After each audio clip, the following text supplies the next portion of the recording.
갈라디아는 사도 바울이 1차 전도 여행을 통하여서 하나님의 말씀을 전했던 것으로 보여지는데 12절을 보게 되면 형제들아 내가 너희와 같이 되었은즉 너희도 나와 같이 되기를 구하노라 라고 합니다. 바울의 삶을 통해서 보게 되면 처음에는 유대교 가운데서 하나님의 말씀 그 율법대로 믿는 신앙 가운데 있다가 그리스도 예수를 구주로 받아들인 그 순간부터 하나님의 은혜 가운데 온전히 사고져 있었던 그 모습을 오늘 또 볼 수 있게 됩니다. 그래서 바울 사도는 갈라디아 교인들과의 또 온전한 교제와 관계성이 있었고 그것을 통하여서 또 하나님의 일꾼으로서 온전히 세워지기를 바랬던 모습을 보게 됩니다. 13절 보면 내가 처음에 육체의 약함으로 말미암아 너에게 복음을 전한 것을 너희가 아는 바라. 갈라디아 지역 자체가 그 주변 환경이 이제 어떤 말라리아, 그러니까 좀 늪지나 습지가 좀 있어서 환경 가운데서 말라리아 같은 그런 질병에 걸릴 위험이 좀 많이 있었던 것으로 보여집니다. 오늘 본문에 보면 바울이 처음에 이제 갈라디아 교인들에게 복음을 전하고자 했을 때에 육신적인 고통과 어려움을 가지고 있었고 그 상태로 복음을 전했다라는 것을 오늘 갈라디아 교인들에게 다시 한번 상기시키면서 이야기하고 있습니다. 주의를 감당함에 있어서도 또 인간적인 여러 가지 어려움과 또 문제를 경험할 수 있게 되는데 항상 믿는 자로서 우리들이 생각해 봐야 될 것은 하나님께서 우리에게 맡겨주신 그 사명과 인도하심과 예비하심이 무엇인지를 깨달아야 되고 바울 사도가 항상 복음 전파의 사명을 감당하기 위해서 그가 최선을 다하는 그 모습을 보였던 것을 이야기합니다. 믿는 자로서 우리의 관심 자체, 그러니까 하나님이 우리를 사랑하심 자체는 그리스도 예수를 통하여서 우리가 한 영혼이라도 구원하시고자 하는 우리 한 영혼이라도 또 우리로 하여금 또 다른 영혼을 구원하고자 하는 하나님의 뜻과 인도하심이 있음을 보게 되는데 우리도 세상을 살아가면서 여러 가지 관심을 두고 살아야 될 것들이 있지만은 다른 어떤 것보다도 복음 전파의 사명을 감당해야 되는 것이 우리의 삶의 모습입니다. 그래서 요즘에는 저도 어떻게 하면 우리가 좀 복음 전파의 사명을 감당할 수 있을까? 그걸 좀 생각을 해보게 돼요. 그래서 그냥 알아서 하시라고 그러면 잘 안 하잖아요. 그러니까 담임 목회자 역할은 복음을 전할 수 있는 환경을 만들어 주는 거예요. 그게 제 역할인 것 같아요. 그래서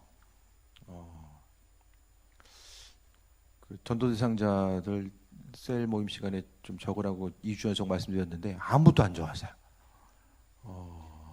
그래서 한 분씩 면담을 해야 되나 지금 그 생각도 좀 하고 있고. 그러니까 이게 다 좀 어떤 시스템이죠.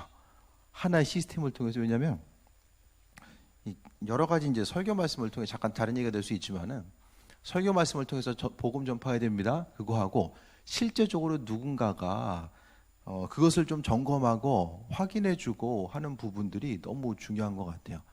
저도 이제 공부하면서도 확인해주는 사람이 있는 것하고 없는 게 이게 너무나 큰 차이가 있구나.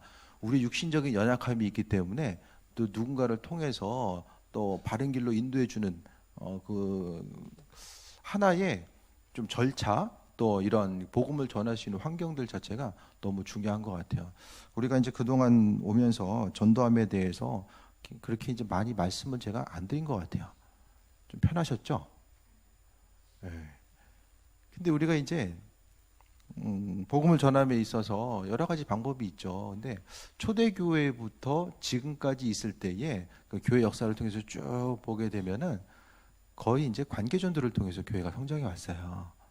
대중 가운데 선포하며 외친 것을 통해서도 복음 전파가 됐지만은 대부분은 이 관계성을 통해서 전도가 됩니다. 그래서 좀 힘들고 어렵고 복음 전하는 것이 힘들고 어려울 수 있어요. 요즘 세대 가운데 힘들 수도 있지만은 그래도 우리가 그 가운데서 교회 공동체로 모인 것이 우리 한 사람 한 사람이 어떻게 하면 조금 더 신앙의 성장을 이룰 수 있을까? 그 우리끼리만 잘 되는 것이 아니라 복음 전파의 사명을 감당하는 것. 옆 사람 한번 얼굴 보세요.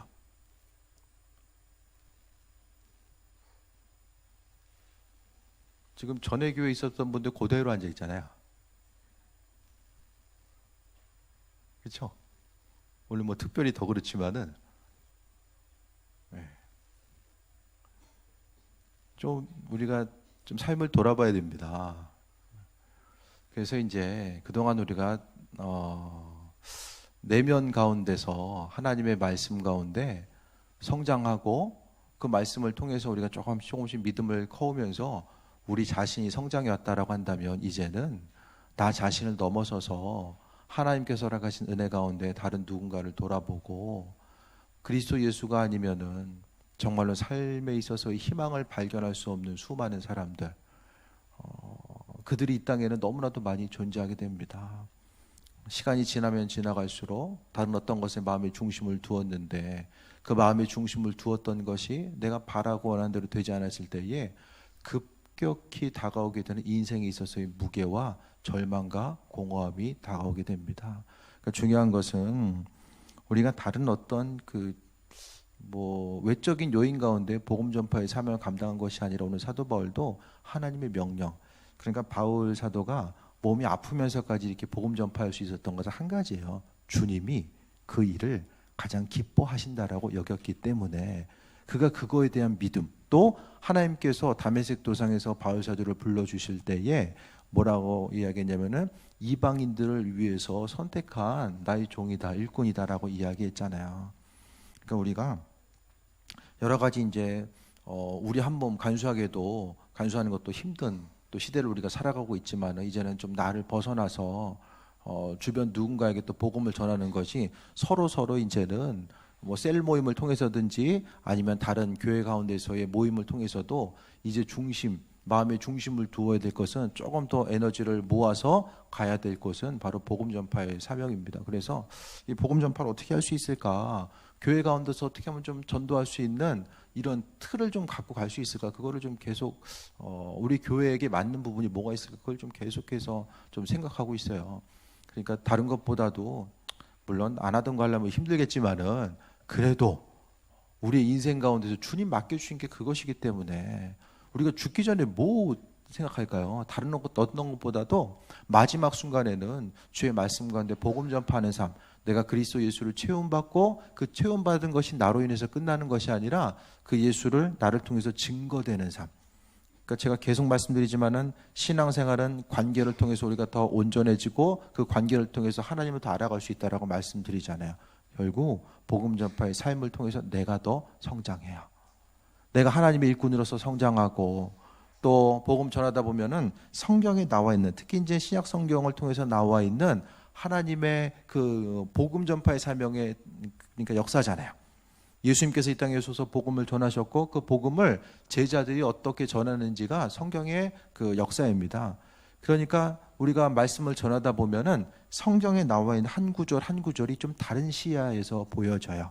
나와는 상관이 없는 그 당시 주님의 일꾼들의 이야기가 아니라 이게 바로 내 이야기구나. 내가 감당해야 되고 하나님께서 미리 이 말씀을 비춰주신 이유가 우리로 하여금 하나님께서 함께하고 계시고 그 복음 전파의 사명을 감당하라고 우리에게 허락하시는구나. 그것에 대해서 우리가 돌아봐야 됩니다.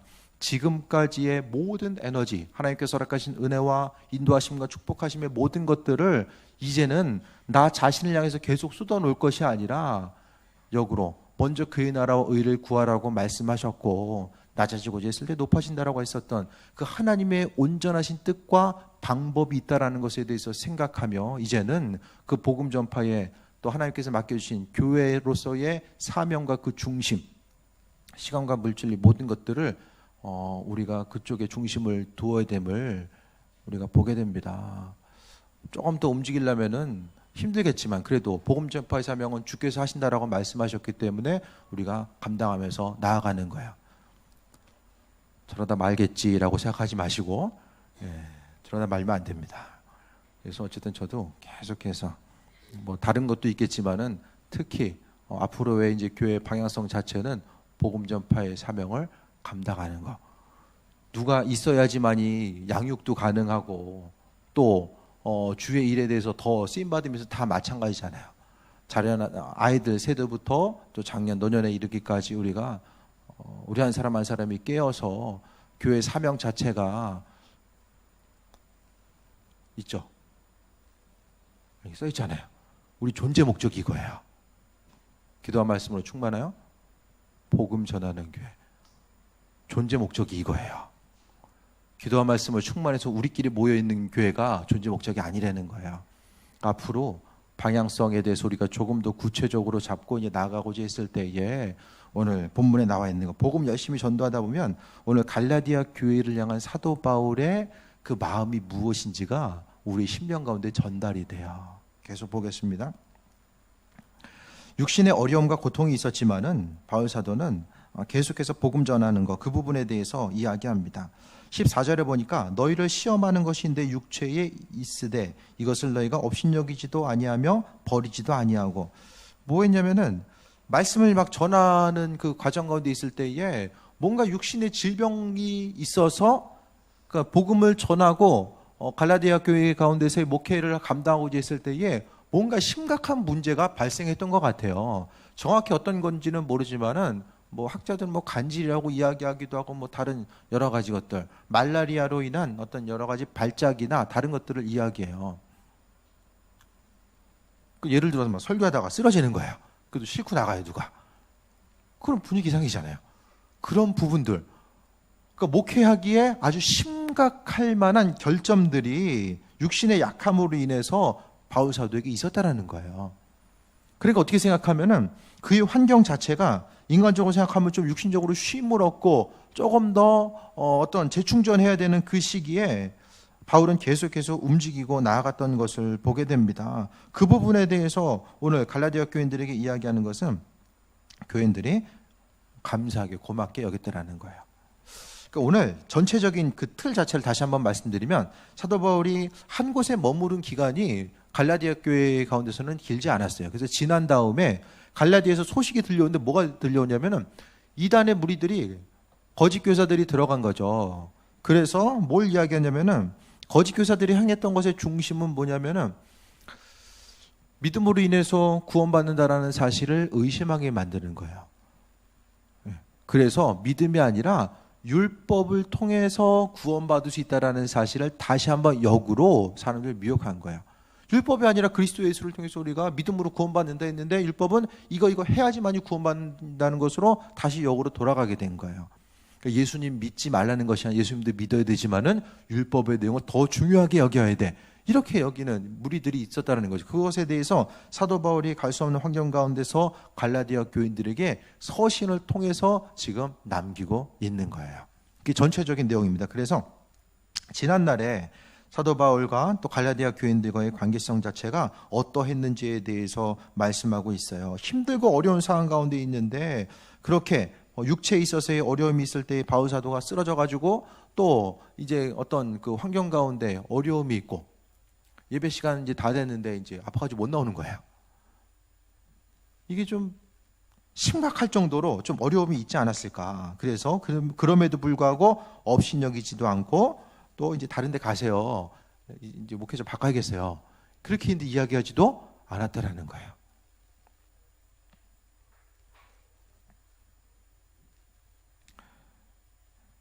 그러니까 여러분이 있으니까 제가 있는 거고 제가 있으니까 여러분이 있는 거예요.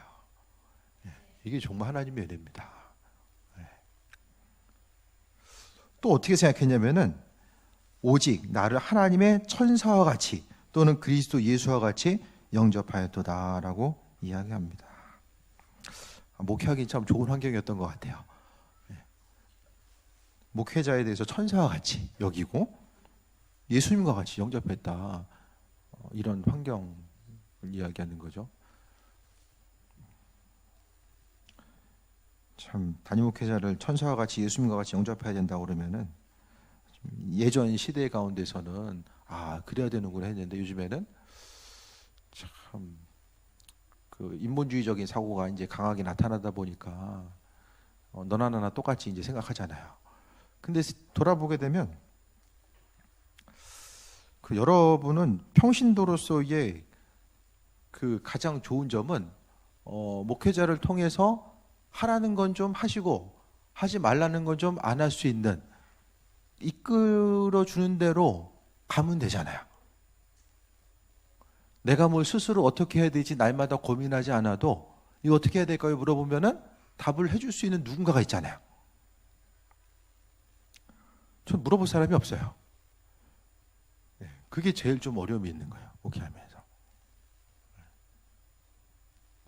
누가 좀 옆에서 이제 물론 기도해서 물어보면 되지라고 뭐 이렇게 생각할 수도 있겠지만은 그 누가 좀 옆에서 좀 얘기해 준 사람이 있으면은 이건 이렇게 해야 되고 저건 저렇게 해야 된다. 근데 이제 뭐 목회 처음 시작할 때야 누군가 좀 얘기해 줄 사람이 좀 또 있기도 했는데 요즘 보면은 이제 나이가 이제 조금씩 되면 될수록 목회 연한이 좀 되면 될수록 어디 가서 물어보기도 좀 애매해요. 그러니까 이제 알아서 이제 방향성을 잡고 또 기도하면서 말씀 보면서 방향성을 찾고 가는 거죠. 그러니까 여러분의 10년 가운데 저도 이제 되도록이면 좀 올해부터는 똑같은 얘기 잘 안 하려고 좀 하고 있어요. 지난번에 한번 말씀드렸잖아요. 얘기 똑같은 얘기 좀 잘 안 하려고 한다. 그러니까 때로는 그동안 똑같은 얘기 계속 들으시면서 저 얘기 또 하고 있네?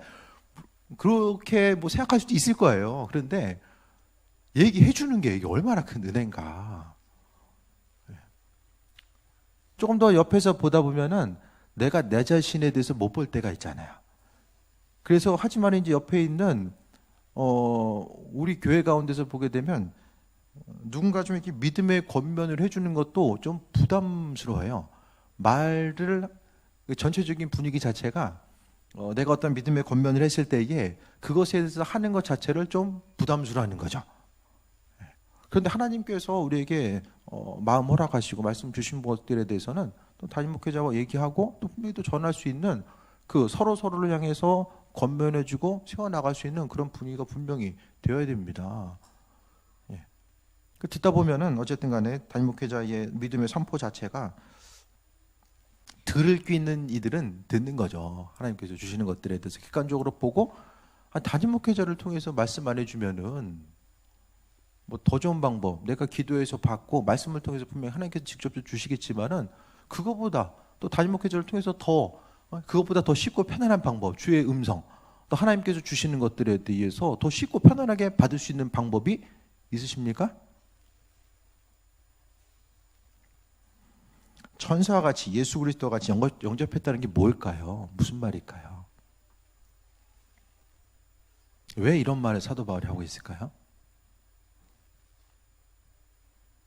사도 바울의 믿음의 고백을 그리스도 예수의 말씀으로 받은 거예요.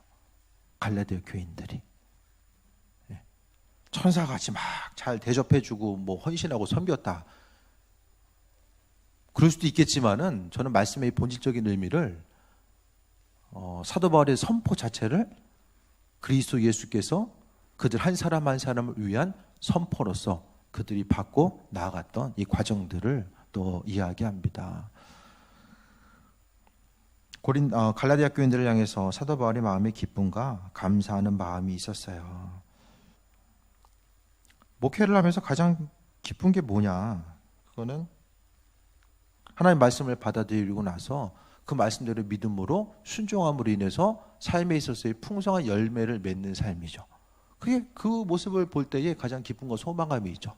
옛날에는 조금만 있으면 날마다 넘어지고 그냥 바람 조금만 불면 저쪽 날아가 있었는데 좀 지나고 나니까 말씀을 계속 받아먹고 또 기도하다 보니까 항상 강건함이 생겨서 웬만한 바람 불어서는 그냥 시원하네 이러고 넘어갈 수 있는 이런 환경들. 이게 하나님의 은혜죠. 목회하면서 그거보다 더 큰 기쁨이 어디 있겠습니까? 사도 바울은 갈라디아 교인들 가운데서 이런 마음에 기쁨이 있었던 것 같아요. 말씀으로 인해서 주고받는 이 온전한 관계성이 있었다는 사실을 다시 한번 상기시켜주고 있고 하나님의 말씀 자체에 대해서 그들이 정말로 주님께서 말씀하신 것 같이 받고 또 믿음으로 선포하고 움직이고 행동하고자 했던 모습에 대해서 보게 됩니다. 그런 분은 없었던 것 같아요. 믿음으로 좀 해봤는데 잘 안 되는데요. 와서 따진 분은 없었어요. 안 해봤는지 흘렸는지 아니면 하나님께서 이루셨는지 모르겠지만은 해봐야죠. 먼저 해보고 나서 전심을 다해서 해보고 나서 그 다음 것을 담임 목회자는 여러분의 이제 셀에 대해서 맡으신 분들 또 소그룹에 대해서 맡으신 분들 마찬가지예요. 그 자리는 하나님께서 그리스도 예수를 통해서 세워준 자리입니다. 예수님께서 세워준 자리예요. 내가 어쩌다가 된 것이 아니라 주님께서 나를 믿어주셔서 그 자리에 사도 바울과 같이 세워준 거예요. 그러니까 그 세워준 자리에 맞게 하나님께서 내 입술의 선포를 통해서 하나님께서는 보증해 주세요. 그리스도 예수의 이름으로 선포한 것들을 그분께서 들으시는 것처럼 내가 예수의 이름으로 선포한 그 부분에 대해서 주께서 들으시고 응답하시고 그 부분을 확증해 주신다라는 것에 대해서 우리가 보게 됩니다. 믿음은 바라는 것들이 실상이고 보이지 않는 것들이 증거라고 말씀하고 있잖아요. 뻔히 눈에 보여가지고 선포하는 것이 아니라 그리스도 예수께서 이루실 것에 대해서 믿고 선포하면서 나아가는 거예요. 15절 봅니다. 너희의 복이 지금 어디 있느냐. 근데 지금은 상태가 좀 안 좋아진 것 같아요. 이토록 열심히 충성된 일꾼이었었는데 사람이 뭘 듣느냐, 어떤 말씀을 보고 듣느냐가 아주 중요해요. 긍정적인 사람도 부정적인 사람 옆에 있으면 계속 그거 듣다 보면 분위기가 부정적으로 바뀌어요. 그러니까 말씀에 대해서 우리가 생각했을 때에 온전한 것들, 온전한 하나님의 말씀에 대해서 보고 듣는 것이 얼마나 중요한지를 보게 됩니다. 심지어 15절에 보면 너희가 할 수만 있더라면 너희 눈이라도 빼어 나에게 주었으리라 라고 이야기합니다. 이토록 이제 그 관계성, 그러니까 갈라디아 교인들과 바울과의 관계성을 묶어주었던 것이 다른 것이 아니라 그리스도 예수 되시며 말씀이죠.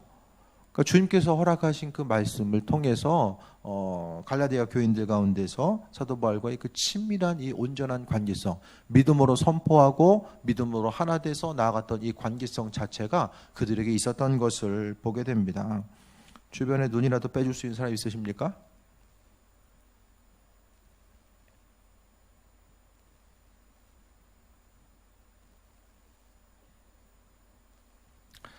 이제는 교회 가운데서 그냥 친밀한 관계가 아니라 그리스도 예수를 통한 관계성이 이루어져야 돼요. 그냥 자주 보니까 그냥 친하네? 세상 사람들과 교회 안에서의 친함이 뭐 좀 다른 부분이 있으십니까? 예수님의 조건 없는 사랑이 우리에게 있고 교회 공동체 가운데서 한 사람 한 사람을 향한 조건 없는 이 사랑과 관계성이 있을 때에 하나님의 도우심과 인도하심이 우리의 심령 가운데 가득할 수 있다는 것에 대해서 보게 됩니다. 그러니까 제가 말씀을 전하는 것도 그렇고 또 목회함에 있어서 한 사람 한 사람 또 돌보는 것도 그렇고 어떤 특별한 목적, 그러니까 목회하다 보면은 조금 더 이제 마음이 가는 사람이 있을 수 있잖아요. 근데 그 가운데서 마음이 조금 더 중심, 어떤 이유 때문이 아니라 정말 하나님께서 사명 맡겨주셨기 때문에 그분의 오로지 그분의 사랑에 근거해서만 보고자 힘쓰는 것, 어떤 치우치는 모습이 아니라 그분의 사랑의 관계성 가운데서 보고자 하는 것, 그것을 또 말씀하고 있어요. 그러니까 믿는 자로서 우리들이 사람마다 이게 정도 차이도 있고 앞서가는 사람, 뒤서가는 사람, 뒤에 가는 사람이 있겠지만은 중요한 것은 한 사람 한 사람을 돌아보고 나아가는 것 자체가 그리스도의 사랑의 근거에서 한 사람 한 사람을 대하고 나아가야 된다는 그 부분을 말씀드립니다.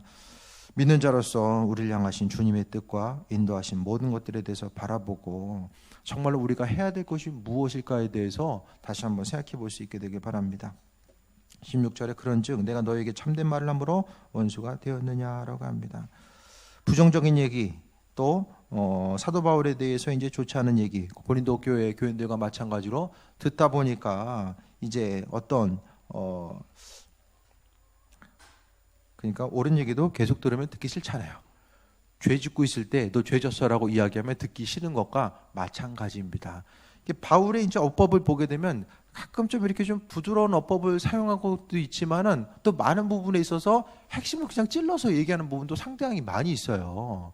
그것을 통해서 보게 되면은 이 관계성 가운데서 직접 얘기하는 것을 별로 좋아하지 않았던 사람들이 있었던 것 같아요. 그래서 원수가 되었느냐라고 이야기합니다. 17절에 그들은 거짓 교사를 이야기합니다.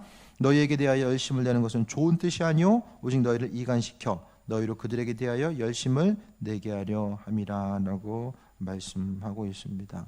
하나님의 말씀을 이용하는 거죠. 이들도 분명히 교회 가운데서 구약의 말씀을 이용하면서 그들이 유리한 상황으로 만들어서 선포하는 내용들이 있었던 것 같아요. 그 부분에 대해서 생각했을 때에 항상 하나님 말씀의 온전하신 뜻이 무엇인지를 깨달아 알고 이 말씀을 통해서 한 가지 한 가지 적용하면서 나아가다 보면 말씀의 본질이 무엇인지를 더 깊이 깨달아 알 수 있게 됩니다. 18절에 좋은 일에 대하여 열심으로 사명을 받음은 내가 너희를 대하였을 때뿐만 아니라 언제든지 좋은 일이라. 사람이 그 좋은 일에 대해서 열심을 내면 좋은데 안 좋은 일에 열심을 내게 되면 문제가 생기잖아요. 그러니까 우리 하나님께서 우리에게 허락하신 시간과 열정, 그 모든 것들을 선한 일에 힘쓰고 나아가야 됨에 대해서 오늘 사도 바울은 이야기하고 있습니다. 19절에 좀 핵심적인 메시지가 담겨 있어요. 나의 자녀들아, 자녀라고 이야기해요. 영적인 자녀. 바울 사도에게 있어서 갈라디아 교인들은 영적인 자녀였습니다. 여러분 영적인 자녀가 있으십니까? 육적인 자녀는 있는데 영적인 자녀가 있으십니까? 영적인 자녀가 믿음으로 낳은 자녀가 영적인 자녀죠. 너희 속에 그리스도의 형상을 이루기까지, 우리가 복음 전한 사람이 그 안에 그리스도의 형상을 이루기까지 다시 너희를 위하여 해산하는 수고를 하노니라고 합니다. 이것이 바로 이단의 무리들, 거짓 교사의 무리들 앞에서 믿음이 흔들리고 어려움을 경험했었던 이들에게, 갈라디아 교인들에게 가졌던 사도 바울의 마음입니다. 믿음 생활 하다 보면 저 사람은 그냥 저기까지인가 보다 이렇게 좀 포기할 때가 있고, 애들을 보다 보면 얘는 여기까지인가 보다 이렇게 포기하고 싶을 때도 있잖아요. 그런데 오늘 갈라디아 교인들의 상태를 보게 되면 정말로 많이 안 좋았었던 것 같아요. 그런데 그것 때문에 절망하고 포기하지 아니하고 사도 바울은 다시 한번 힘을 내서 나아가고자 하는 모습을 보게 됩니다. 자녀들. 그래서 다시 너희를 위하여 해산하는 수고를 하노니라는 것은 그들을, 갈라디아 교인들, 그러니까 갈라디아의 교회를 세우고 또 그들을 세워나가는 이 과정이 해산하는 수고와 같이 정말로 힘들고 어려웠던 과정이 있었던 것 같아요. 그런데 하지만 다시 한번 힘을 내서 그리스도의 형상, 그러니까 내가 전도하고 내가 양육한 사람이 그리스도의 그 안에 형상이 이룰 때까지 내가 돌봐줘야 되고 내가 세워가야 됩니다. 그렇기 위해서는 먼저 우리 안에 그리스도의 형상이 있어줘야 돼요. 여러분의 심령 가운데서 그리스도의 형상이 있어야지만이 그와 같은 일들이 가능합니다. 그러니까 믿음으로써 살아간다는 것은 성경 말씀을 통해서 하나님 그리스도 예수께서 어떤 분이신지에 대해서 깨달아 알고 그분의 형상이라는 것은 내 안에 그분께서 주인 되심에 대해서 인정하고 날마다 고백하는 온전한 삶을 살아가는 것이 바로 그분의 형상입니다. 복음 전파에 망설이는 이유는 아직 내 안에 그리스도의 형상이 온전치 못하기 때문입니다. 전도하기 힘든 이유들이 많이 있죠. 복음 전하기 힘든 이유. 주변에 친구가 없어요. 얘기해도 안 가요. 안 들어요. 뭐 여러 가지가 있을 거예요. 근데 중요한 것은 해산하는 고통이라고 이야기하잖아요. 복음 전파의 역사는 복음 전파를 해야 되겠다는 어떤 의무와 어떤 다른 사명감이 아니라 그 심령 가운데 그리스도의 형상이 더 풍성해지고자 했던 그 한 사람을 통해서 하나님께서는 그분의 사역을 이루어갔던 모습에 대해서 보게 됩니다. 누구에게나 다 하나님께서 맡겨주신 사명들이 다르죠. 하지만 공통적으로 우리가 감당해야 될 것이 바로 복음 전파의 사명입니다. 우리 한 사람 한 사람에게 분명히 맡겨준 한 영혼이 있고 그들을 위해서 우리는 교회만 데려다 놓는 게 그게 중요한 것이 아니라 그리스도의 형상을 이루기까지 해산하는 수고, 사도 바울이 그랬던 것처럼 그 수고의 모습이 우리에게 분명하게 있어져야 됨에 대해서 말씀드립니다. 그러니까 우리의 삶의 여정 가운데 순간순간 다 돌아보고 인도하심 받아 나아가는 과정 가운데서 말씀 전하는 것이 힘들고 또 그리스도의 형상을 또 언제 그 안의 형상, 그리스도 형상이 언제 이루어질 수 있을까? 하지만 중요한 것은 우리 혼자 할 수 있는 것, 내 안에 그리스도의 형상도 마찬가지고 다른 사람들을 양육하는 것도 다 결국은 성경은 그리스도 예수 그분께서 친히 행하신다라는 것. 그걸 어떻게 할 수 있냐면 사도 바울이 스스로 가지고 있는 인간적인 지혜가 아니라 서신마다 다 자신의 그 복음 전파의 사역을 위해서 기도해 달라고 이야기하잖아요. 그러니까 주님께서 함께 하시고 함께 하심을 넘어서서 주께서 그 심령마다 임하셔서 그분의 일들을 이루어 가심에 대해서 보게 됩니다. 살아있는 교회는 아버지의 뜻이 어디로 향해 있는지를 깨달아 알고 그분의 시선을 향해 있는 그곳에 우리가 동일하게 시선을 보내고 아버지 시선이 있는 쪽으로 우리가 움직이는 것, 그것이 바로 온전한 교회 공동체의 모습입니다. 우리가 믿음으로 살고자 했을 때 이 하나님은 우리의 형상을, 그분의 형상을 우리에게 허락하시고 인도해 주셨어요. 그러니까 이제부터 지금 우리가 움직여서 바울 사도가 해산하는 수고와 그 인내의 모습이 있었던 것처럼 우리가 지금 행하지 않으면 앞으로 감당할 수 있는 가능성이 있으십니까? 없어요. 지금 못하면 앞으로 없어요. 지금 못하는데 2, 3년 후에, 5년, 10년 후에 갑자기 사람이 변화돼가지고 복음 전할 수 있습니까? 특별하게 하나님 은혜, 우리가 그분의 형상을 닮아가고 복음 전파하는 일에 계속해서 마음의 중심을 두지 않으면은 하나님 나라의 확장은 이루어질 수 없어요. 하나님이 이곳을 통해서 우리에게 분명히 사명 감당하길 원하시고 인도하신다는 거. 말씀 전하라고 했을 때 관계성이 좀 어색해지면 어떡하나, 뭐 그런 염려들을 할 수도 있을 거예요. 근데 정작 본질적으로 중요한 것들, 우리의 인생 가운데 중요한 것들이 무엇인지를 깨달아 알고 말씀 전하다 보면 성경 말씀이 무슨 내용인지 깨달아 알고 또 그분의 예비하심과 인도하심이 무엇인지를 우리가 알 수 있게 됩니다. 20절에 내가 이제라도 너희와 함께 있어 내 언성을 높이려 함은 너희에 대해서 의욕이 있음이라고 합니다. 내 언성을 높이려 한다는 것은 계속해서 갈라디아 교회를 향한 안타까운 마음, 그들이 더 세워지고자 하는 그 온전한 모습, 그 마음. 저는 이 안타까움이 뭔지를 알아요.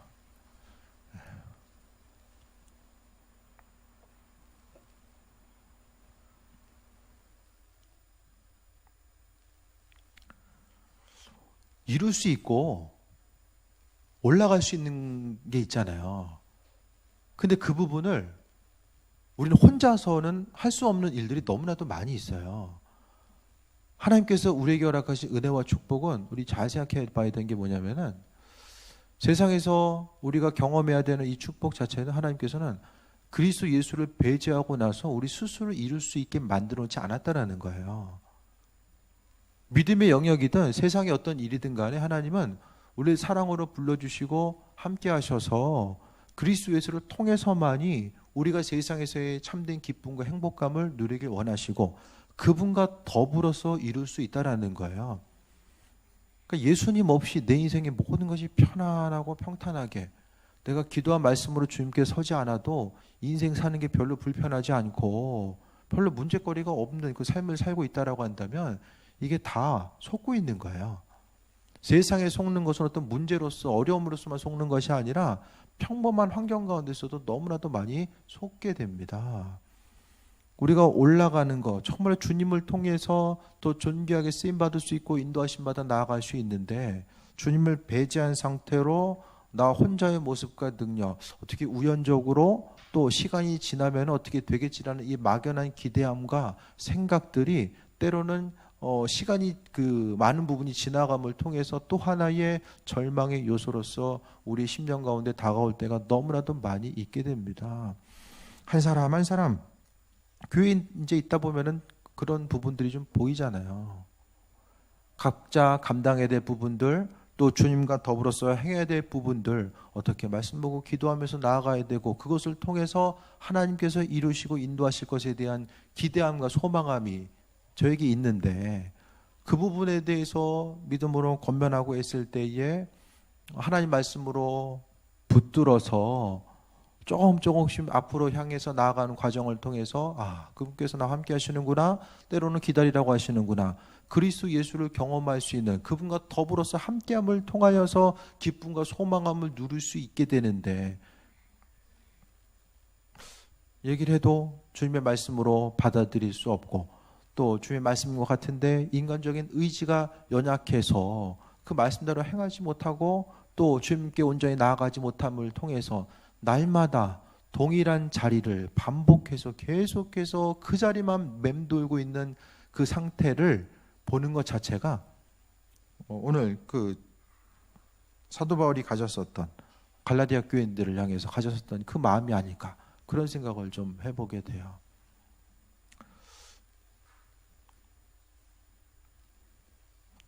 좀 그게 아닌 것 같아도 믿음의 권면과 선포가 내 생각 가운데 그것이 아닌 것처럼 보인다라고 할지라도, 그래도 말씀에 대해서 선포된 말씀을 주님의 말씀으로 내가 믿고 받아들이면 아버지께서 또 방법으로, 아버지의 방법대로 채우시고 인도하시고 함께 하실 것에 대한 좀 믿음이 있습니다.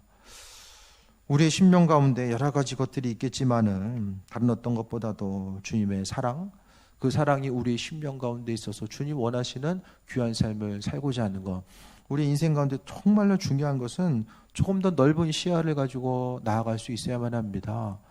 사도 바울은 그가 이제 복음 전파의 삶을 감당하고 곳곳을 다니면서 가졌던 이 시야가 있어요. 시야. 사람이 생각과 시야를 넓힌다는 것 자체가 얼마나 중요한 것인지 모릅니다. 항상 내 안에 갇혀 있는 거, 기도할 때도 그렇고 말씀 볼 때도 그렇고 항상 내가 생각할 수 있는 그만큼만 갇혀 있다 보면은 주님을 경험하고 인도하심마다 나아가는 것도 날마다 그 틀 가운데서 벗어날 수가 없어요. 하지만 나를 벗어나고 또 살아갈 수 있는 것은 그리스도 예수의 형상이 우리 심령 가운데 있을 때만이 그분의 시선과 그분의 생각을 통해서 모든 것을 바라보고 또 은혜 가운데 나아갈 수 있다는 것에 대해서 보게 됩니다. 날마다 동일한 환경 가운데 똑같이 움직여지고 살아가는 것, 그것이 아니라 주님의 시선을 통해서 바라보는 거죠. 물론 우리가 실수할 때도 있어요. 똑같은 거 계속해서 반복하고 실수할 때도 많이 있거든요. 하지만 그 과정을 통해서라도 우리는 조금씩 더 주님께 나아가고 조금이라도 더 가까이 나아가다 보면 하나님의 일하심과 인도하심을 경험할 수 있다는 것을 보게 됩니다. 우리의 10년 가운데 복음 전파의 사명도 마찬가지. 뭐 전도해야지. 누가 해요? 얘가 해죠. 마음의 부담감으로만 갖고 있기에는 시간이 너무나도 빨리 지나가요. 주님 주신 우리에게 사명, 먼저 믿게 하시고 은혜 더하신 것은 아버지의 마음을 품고 또 한 사람, 그분의 형상을 이루어 나가 또 한 사람을 하나님께서 우리에게 맡겨주시고 또 복음 전파의 사명을 감당하라고 우리에게 맡겨주셨다라는 것에 대해서 오늘 말씀을 통해서 보게 됩니다. 해산하는 수고, 우리가 경험하게 되는 것, 그리스도 예수의 이름 때문에 우리가 경험하게 되는 이 고난과 어려움이 있다라고 할지라도 결국 주님께서 행하시고 이끄시고 인도하신다라는 그 부분에 대해서 보게 됩니다. 다시 한번 말씀드립니다. 교회 역사 가운데서 복음 전파하기 쉬운 환경은 지금까지 단 한 번도 없었다라고 생각합니다. 누군가의 수고와 헌신, 또 그리스도 예수께서 그 헌신을 사용하셔서 하나님의 방법대로 일하셨기 때문에 믿는 누군가가 생겨졌고 또 절망할 수밖에 없는 수많은 사람들이 그리스도 예수 때문에 생명을 얻어서 살 소망을 붙들고 한 사람 한 사람 또 나아갔던 이 과정들이 바로 교회의 역사이고 주의 도우심의 역사에 있었던 것에 대해서 보게 됩니다. 날마다 환경을 탓하고 또 그것 때문에 원망하고 불평하는 삶이 아니라 내 시선 자체가 지금 여기까지 갇혀 있지는 않은가, 내가 정말로 주님과 손잡고 앞을 향해 나아가고 주의 도우심과 안에 나아가야 되는데 오늘 갈라디아 교인들과 같이 그 안에 갇혀있는 교회 안에 갇혀서 그들이 정작 해야 될 것들이 무엇인지 모르고 바울 사도가 선포했던 그 말씀 가운데 행해야 될 것들이 무엇인지를 깨달아 알지 못했던 그 부분을 보게 됩니다. 바울이 뭐 얘기했을까요? 하나님의 사랑과 그 사랑함이 우리에게 있고 그분을 통한 믿음을 통해서 구원받고 그것을 통해서 그분의 사랑과 인도하심, 그것을 통해서 구원받은 자의 삶의 모습이 어떠해야 되는가에 대해서 사도 바울은 이야기했을 거예요. 우리의 심령 가운데 단순히 신앙인이니까 천국 가려면 전도해야 된다, 그걸 말씀드리는 것이 아니라 아버지, 그분께서 우리 안에 예수님의 형상이 우리에게 있다라고 한다면 주님께서 이 땅에 오셔서 행했던 일들이 무엇일까에 대해 생각했을 때에 예수님께서 이 땅에 오셔서 하나님 나라에 대해서 선포하시고 가르치시고 치유하시고 회복하는 이런 사역들을 주께서 행하셨음에 대해 생각했을 때에 내 안에 예수님의 형상이 있다는 것은 예수님께서 행하셨던 일들, 그분이 바라셨던 일들이 우리의 삶을 통해서 증거되고 드러나야 됩니다. 주께서 올 한 해 교회 공동체를 세우시고 인도하시고 채우실 것에 대한 소망함, 교회의 부흥, 또 하나님 나라의 확장은 주님께서 하신다라고 하는 분명한 기대함과 소망함이 있어요. 그런데 그 일들은 정말로 수고하고 땀 흘리고 또 해산하는 수고를 감당하고자 하는 그 한 사람 한 사람을 통해서 그 일꾼들이 모여있는 공동체를 통해서 그분은 일하시고 그분의 일들을 행하시고 또 귀한 영혼 한 사람 한 사람 한 영혼 한 영혼을 그 공동체 가운데 맡겨주시고 양육하게 하신다라는 그것에 대해서 우리는 날마다 기억하고 선포하면서 나아가야 됩니다. 주일 오후마다 교육하는 거 왜 하는 줄 아십니까? 계속 말씀드리지만은 날마다 전혀 다른 것이 아니라 기본적으로 사람을 세워갈 수 있는 가장 기본적인 성경 공부 계속해서 반복하면서 말씀드리는 거예요. 왜? 우리가 말씀으로 준비되어야지만이 갈급한 한 사람 한 사람을 양육할 수 있고 그들을 세워갈 수 있기 때문에 성숙하면은 이제 우리도 내년이면 이제 정말 꽉 채운 내년인 것 같아요. 내년 꽉 채운 20년이 내년이에요. 다시 계산해 보니까 내년이에요. 성인이 된다는 것은 나를 벗어나서 누군가를 도와주고 세워갈 수 있는 그때를 이야기하잖아요. 그렇다라고 한다면 우리 교회 공동체가 이제는 우리 한 사람 한 사람이 우리 자신을 벗어나서 다른 누군가에게 또한 지역 공동체 가운데서 선한 영향력을 끼칠 수 있는 것, 우리 한 사람 한 사람이 먹고 사는 문제 그거에서 이제 좀 벗어나서 하나님 말씀 가운데 성숙하고 선한 영향력을 어떻게 하면 끼치면서 주님의 사랑을 증거할 수 있을까? 그 부분에서 조금 더 깊이 생각하고 하나님께 간구하고 맡겨주신 사명 감당하고자 했을 때에 하나님께서 우리를 칭찬하시고 인도하시고 하나님 나라를 확장해서 쓰임받을 수 있게 될 줄 믿습니다. 올 한 해 그분께서 행하시고 인도하심에 대해서 생각하고 우리가 교회에서 모여서 예배하고 또 셀 모임을 통해서 나누고 또 여성교회별로 우리가 나누고 또 활동하는 그 과정 가운데서도 대화의 중심 자체는 기도와 말씀을 충만히 복음 전하는 교회. 다른 어떤 데에 마음 주지 마시고 복음 전하는 데에 중심 두시고 그것을 통해서 아버지의 마음을 깨달아 알고 또 믿음으로 승리하는 귀한 삶이 되시길 축원드립니다.